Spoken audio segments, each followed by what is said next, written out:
Brought to you by KR Mangalam University.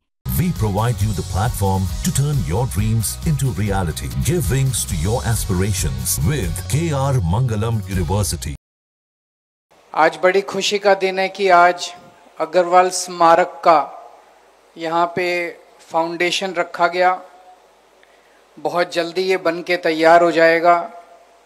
मुझे बताया गया कि ये बहुत भव्य और बहुत शानदार होगा और मैं समझता हूँ केवल उत्तर भारत नहीं, पूरे भारतवर्ष से लोग यहाँ पे आएंगे।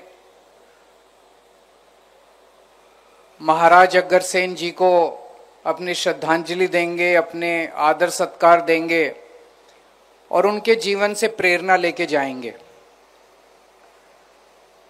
मैं भी अग्रवाल समाज का सदस्य हूं, आप ही लोगों के बीच का व्यक्ति हूं। हम सब अग्रवाल महाराजा अग्रसेन जी के वंशज हैं और उनके बारे में जितना कहा जाए उतना कम है। उनका सबसे बड़ा संदेश अहिंसा का संदेश था, भाईचारे का संदेश था। और आज मुझे बेहद खुशी है कि अग्रवाल समाज, जिनको बनिया समाज भी कहते हैं, सबसे शांति प्रिय लोग आपको पूरी दुनिया के अंदर बनिए समाज के लोग मिलेंगे। सबसे शांति प्रिय लोग, किसी से लड़ाई झगड़ा नहीं करना, अपने काम से काम रखना। अक्सर 90% से ज्यादा लोग अपने व्यापार में, बिजनेस में, इंडस्ट्री में लगे रहते हैं। अपना सुबह जाना, शाम को आना, काम करना, रात दिन 24 घंटे मेहनत करना, यही हमारे समाज के लोगों की, और खूब मेहनती लोग हैं। 24 घंटे रात दिन खून पसीना बहाते हैं। मैं कल से सोच रहा था, यहां जब आना था, मैं अभी वरिंदर गोयल जी से भी बात कर रहा था। क्या आपने कभी बनिया समाज के, अग्रवाल समाज के किसी आदमी को भीख मांगते देखा है?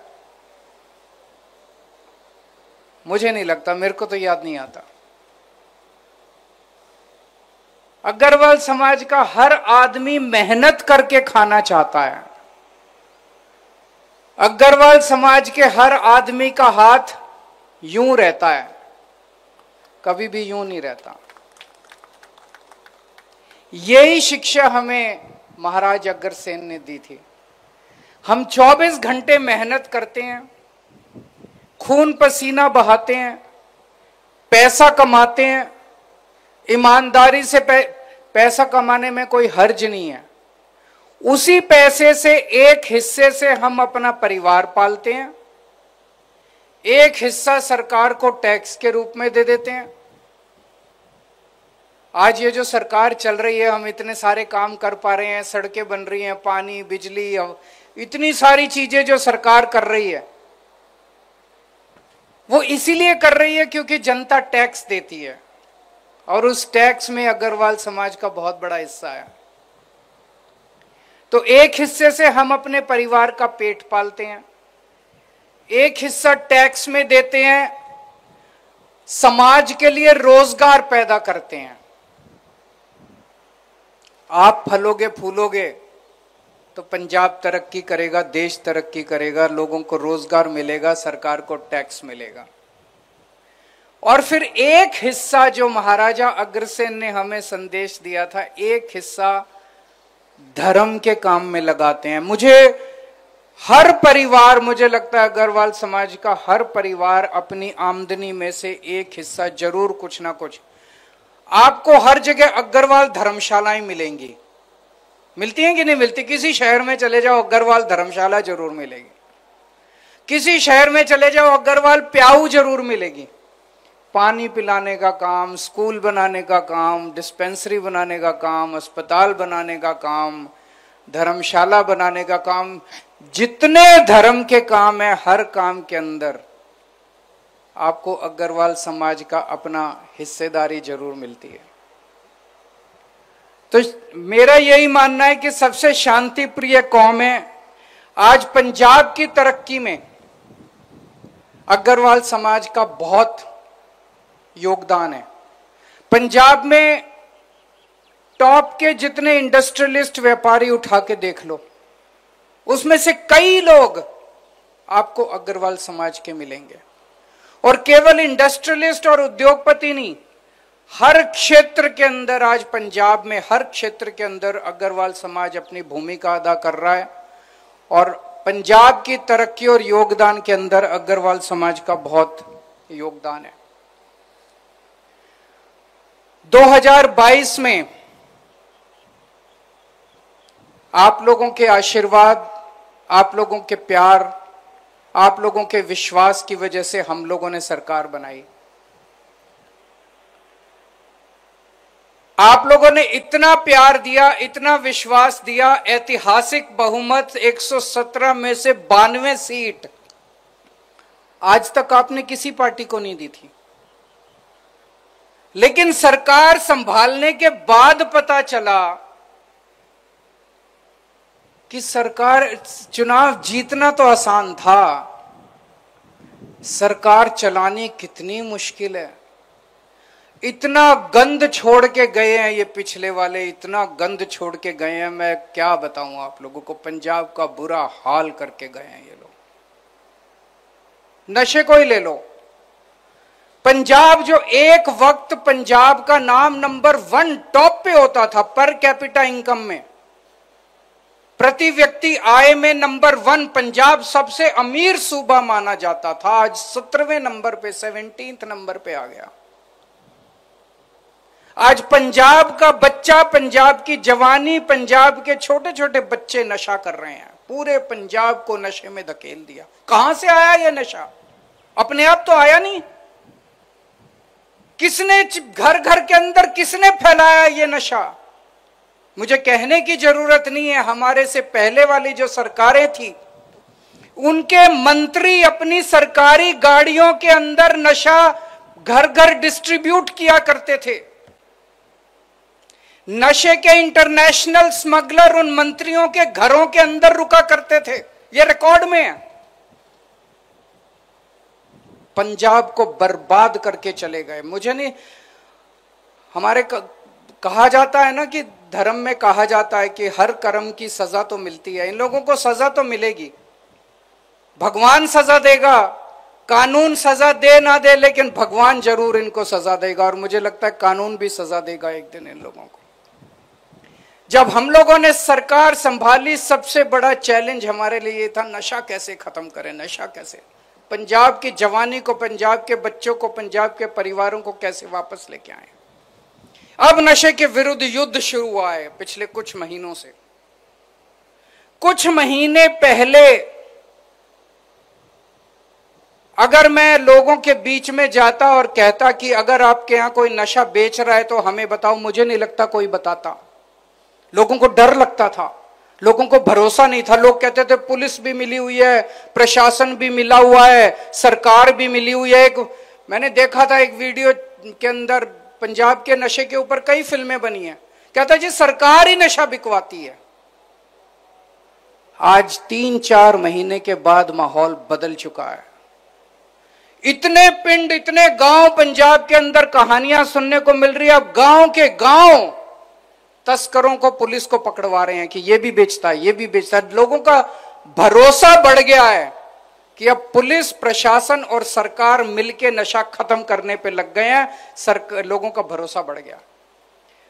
मैं और मान साहब अभी कई जगह गए थे, कई गांवों में गए थे, लोगों से बात की, लोगों ने बताया, उन्होंने पकड़ पकड़ के अपने गांव के नशा तस्करों को पुलिस के हवाले किया है।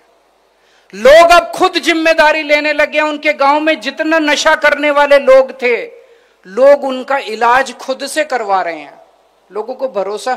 और कितने गांव अब इस वक्त पंजाब के हर गांव और हर वार्ड में मुहिम चल रही है कि अपने को हर वार्ड को, हर गांव को नशा मुक्त, 100% नशा मुक्त करना। और कई गांव हो गए हैं 100% नशा मुक्त। बहुत बड़ा काम था। मुझे लगता है मरेंगे, ये सत्ता तो आनी जानी है, चुनाव आने जाने हैं, कोई जीतता है कोई हारता है, चलता रहता है। लेकिन मुझे लगता है मरेंगे तो सबसे बड़ा सुकून ये होगा, ऊपर वाले के पास जाएंगे तो कहते हैं ना, ऊपर वाले के पास जाके हिसाब देना होता है। तो ऊपर वाले के पास जाएंगे तो बड़े सुकून के साथ कह सकते हैं कि हमने बच्चों को नशे से बाहर निकाला था, पूरी कोशिश करके, पूरी ईमानदारी के साथ। जब हमने सरकार संभाली तो पता चला सारा खजाना खाली था, कुछ था ही नहीं, घाटे में चल रहा था सब कुछ।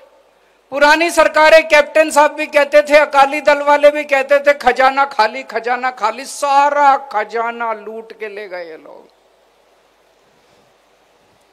लेकिन हम रोए नहीं इनकी तरह। एक भी स्टेटमेंट दिखा दो जब मान साहब ने या मैंने कहा हो खजाना खाली है जी, ये काम नहीं हो सकता। हमने कभी नहीं कहा। मेरे से कोई पूछता था, जब मैं अक्सर जब भी दिल्ली के अंदर भी, पंजाब के अंदर भी चुनाव प्रचार करने जाता हूं, मैं पंजाब में प्रचार करने आता था, मैं कहता था बिजली मुफ्त कर दूंगा, महिलाओं को 1000-1000 रुपए देंगे, स्कूल बनवाएंगे, अस्पताल बनवाएंगे। लोग कहते थे पैसा कहां से आएगा? मैं कहता था बनिए का बेटा हूं, हिसाब किताब आता है, कहीं से लाऊं पैसा ले आऊंगा, चिंता ना करो। और 3 साल में साबित कर दिया, हम रोए नहीं। हमने कोई ये नहीं कहा कि पैसा नहीं है, पैसा नहीं है, खजाना का, कहीं से भी लेके आए। आपके सारे काम कर रहे हैं कि नहीं कर रहे? बिजली मुफ्त हो गई, नहीं हो गई? पूरे पंजाब के अंदर 70% से ज्यादा लोगों की बिजली मुफ्त आती है। इतने शानदार स्कूल बन रहे हैं, अस्पताल बन रहे हैं। अभी मान साहब ने बताया किस तरह से इतने मोहल्ला क्लिनिक बन गए, 54,000 लोगों को नौकरियां मिल गई, घर खेत के अंदर पानी जा रहा है। कैसे हो रहे हैं इतने सारे काम? उनके टाइम में नहीं हुए। हमने तो कभी नहीं कहा पैसा नहीं है। पैसे की चिंता मत करना, बनिए का बेटा हूं, पैसा कहीं से लाऊं, आपके सारे काम पूरे होंगे, रंगला पंजाब बनाएंगे आपके साथ मिलकर। और हमारे से पहले वाला टाइम याद करो, जब इनके परिवार ने सारी बसें भी इनकी, माइनिंग भी इनकी, रेता भी इन्होंने सारा कब्जा कर लिया, सड़कों पे भी सारा होटल भी इनके, कुछ छोड़ा ही नहीं इन्होंने, ढाबे भी इनके, सब कुछ इन्होंने कब्जा कर लिया। करा था कि नहीं करा था? सब छुड़वाएंगे, सब अपने बच्चों को देंगे, आप लोगों का है ये सारा, आप लोगों को देंगे हम लोग। इस लूट को बंद कर रहे हैं हम लोग। भगवान ना करे, अब आप लोगों के हाथ में है, जनतंत्र है, भगवान ना करे ऐसा टाइम दोबारा देखने को मिले पंजाब को। भगवान ना करे ऐसी पार्टियां दोबारा पंजाब के अंदर आए जिन्होंने पंजाब को ऐसा बर्बाद कर दिया था। बड़ी मुश्किल से हम लोगों ने एक ईमानदार सरकार बनाई है, पंजाब को उस गर्त से बाहर निकाला हम सब लोगों ने मिलकर। मैं कई व्यापारियों से बात करता हूं, 3 किस्म की मोटी मोटी, छोटे व्यापारियों की बात कर रहा हूं। इंडस्ट्री के लिए हम बहुत बड़े बड़े काम आने वाले कुछ दिनों में, महीने भर के अंदर इंडस्ट्री को लेकर आप बहुत बड़े बड़े ऐलान सुनने वाले हैं। आज मैं कह के जा रहा हूं, मैं बहुत सोच समझ के बोलता हूं जो भी बोलता हूं। इतने बड़े बड़े ऐलान हम इंडस्ट्री के लिए करने जा रहे हैं कि पूरे देश के अंदर Punjab will become the best destination for industry in the country. पूरे देश में कोई व्यक्ति अगर सोचेगा मेरे को इंडस्ट्री लगानी है, तो सबसे पहले उसके दिमाग में पंजाब का नाम आया करेगा। और ये मैं कोई हवा में बात नहीं कर रहा, कई बहुत बड़े बड़े ऐलान करने जा रहे हैं जो किसी ने सोचा भी नहीं होगा। व्यापारी, एक छोटा व्यापारी जो होता है उसकी कोई नहीं सोचता, कोई सरकार नहीं सोचती। सरकारी बड़ी बड़ी इंडस्ट्री की तो सोचती है, इतने 1000 करोड़ की। एक छोटा व्यापारी जो अपनी छोटी परचून की दुकान लगाता है, किराने की दुकान लगाता है, आड़तिया है, उसकी कोई नहीं सोचता। उनसे पूछो उनकी क्या समस्या। उनकी समस्या है नंबर 1 सुरक्षा। अगर उनके ऊपर कोई आपराधिक घटना हो जाए तो उन्हें सुरक्षा कौन देगा? नंबर 2 उनके बाजार का इंफ्रास्ट्रक्चर। बाजार में सड़क टूटी पड़ी है, बाजार में पीने को प्याऊ नहीं है, बाजार में टॉयलेट नहीं है, बाजार में ये नहीं है, बाजार में वो नहीं है। और तीसरा, सरकार की नीतियां ऐसी ऐसी होती है जो बेचारे को काम ही नहीं करने देती। हर चीज में सरकार अड़ंगा डालती है, हर चीज में सरकार अड़ंगा डालती है। तो हमने तय किया है कि आप लोगों के लिए, एक व्यापारियों के लिए, इंडस्ट्री के लिए तो बहुत कुछ कर रहे हैं, व्यापारियों के लिए एक राज्य के स्तर पे और हर जिले के अंदर बोर्ड बनाया जाएगा, व्यापारी बोर्ड, जो हर व्यापारियों को सुरक्षा और सम्मान देने का काम करेगा, आपकी सुरक्षा सुनिश्चित करेगा, इंडिविजुअल व्यापारियों की भी सुरक्षा सुनिश्चित। आपको कोई समस्या, बोर्ड के पास जाओ, आपकी सरकार की पॉलिसी भी चेंज करानी है, आप बोर्ड के पास जाओ, बोर्ड आपकी पॉलिसी चेंज कराएगा। आपको कोई परेशान कर रहा है, कोई अफसर परेशान कर रहा है, कोई हमारा एमएलए भी अगर कोई परेशान कर रहा है, बख्शेंगे नहीं उसको, किसी को नहीं बख्शेंगे। कोई नेता परेशान कर रहा है, कोई खुल के व्यापार करो, बिना झिझक व्यापार करो, निडरता के साथ व्यापार करो, पर ईमानदारी से व्यापार करो। जैसे महाराजा अग्रसेन जी ने कहा था, अपने ग्राहक को सबसे ज्यादा पूजना है, ग्राहक के साथ कभी बेईमानी मत करना, जनता के साथ बेईमानी मत करना। अंत में एक ही चीज कहना चाहता हूं, बनिए नंबर में कम है, संख्या बल में कम है, तो ये पार्टियां जो हैं इनको बनिए कब याद आते हैं? इनको बनिए चुनाव में नोट के लिए काम आते हैं, बस पैसे मांगने आते हैं आपसे। आते हैं कि नहीं आते? डोनेशन के लिए चाहिए इनको, बस बनियों से, अग्रवाल समाज से डोनेशन चाहिए और कुछ नहीं चाहिए इनको। पूरा अग्रवाल समाज इन पार्टियों के लिए नोट बैंक बन गया है। नोट बैंक मत बनना, जब तक नोट बैंक हो कभी इज्जत नहीं मिलेगी। वोट बैंक बनना, जिस दिन वोट बैंक बन गए सारे आपके पैरों के अंदर होंगे। हमें ना आपका नोट बैंक बनाना, ना आपको वोट बैंक बनाना, हम आपको पंजाब की तरक्की में आज भागीदार बनाने के लिए आए हैं। आप बताइए कि पंजाब सरकार को क्या करना चाहिए, हम वही सारे काम करेंगे। आपके साथ मिलके जो आपने हमें मौका दिया, 2022 में इतना भारी बहुमत दिया, आपके साथ मिलके 3 करोड़ पंजाबियों के साथ मिलके हम एक रंगला पंजाब बनाएंगे, लोगों की सेवा करेंगे। बस यही हमारी इच्छा है। बहुत बहुत शुक्रिया।